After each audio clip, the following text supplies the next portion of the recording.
Bonjour, dimanche prochain, 2 novembre, nous commémorerons les fidèles défunts. Au lendemain du 1er novembre, la fête de tous les saints, c'est-à-dire en quelque sorte notre fête à tous, nous faisons mémoire de tous les défunts. Les personnes décédées de notre famille, bien sûr, mais aussi toutes les personnes décédées, connues ou inconnues, et de tous les temps. Lorsque le 2 novembre tombe un dimanche, la première lecture est un passage du livre de la sagesse. Le livre de la sagesse a été rédigé au cours du 1er siècle avant Jésus-Christ. C'est donc un des livres les plus récents de l'Ancien Testament. L'auteur, anonyme, est un maître spirituel qui fait en quelque sorte la synthèse de la pensée spirituelle juive et de la pensée philosophique grecque qui est prédominante dans la société de l'époque. Le passage que nous allons entendre appartient à la première partie du livre, dans laquelle l'auteur cherche à exprimer quelle est la destinée humaine selon le projet de Dieu. L'auteur compare en permanence dans cette partie le juste et l'impie. Écoute. Les âmes des justes sont dans la main de Dieu. Aucun tourment n'a de prise sur eux. Aux yeux de l'insensé, ils ont paru mourir. Leur départ est compris comme un malheur et leur éloignement comme une fin. Mais ils sont dans la paix. Au regard des hommes, ils ont subi un châtiment, mais l'espérance de l'immortalité les comblait. Après de vaines peines, de grands bienfaits les attendent, car Dieu les a mis à l'épreuve et trouvés dignes de lui. Comme l'or au creuset, il les a éprouvés. Comme une offrande parfaite, il les accueille. Au temps de sa visite, ils resplendiront. Comme l'étincelle qui court sur la paille, ils avancent. Ils jugeront les nations, ils auront pouvoir sur les peuples, et le Seigneur régnera sur eux pour les siècles. Qui met en lui sa foi comprendra la vérité. Ceux qui sont fidèles resteront dans l'amour près de lui.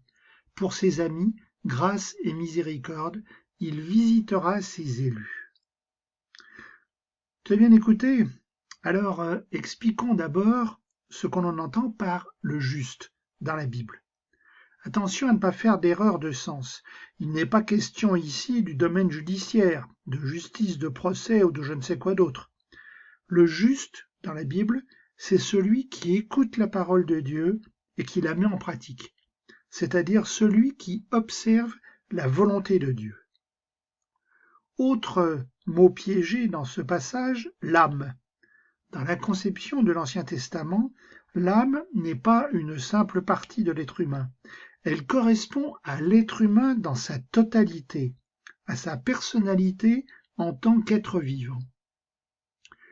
Alors, première info que nous dit l'auteur, nous sommes tous dans la main de Dieu, car nous sommes des créatures, et Dieu est notre créateur. Et comme la créature et la création sont bonnes, Dieu ne veut pas notre malheur.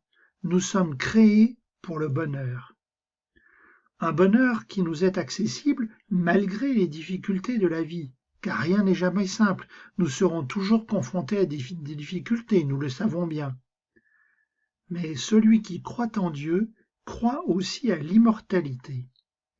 C'est une réflexion qui est relativement récente à l'époque de l'écriture du livre de la sagesse. La mort ne peut être la fin, il y a forcément quelque chose après. On ne parle pas encore de résurrection, mais cette espérance est déjà en chemin. Ô mon Dieu, daignez me secourir afin que je puisse me sauver. Sans vous je ne peux rien, ou plutôt je ne puis que me précipiter et me perdre. Je remets entre vos mains l'ouvrage de mon salut.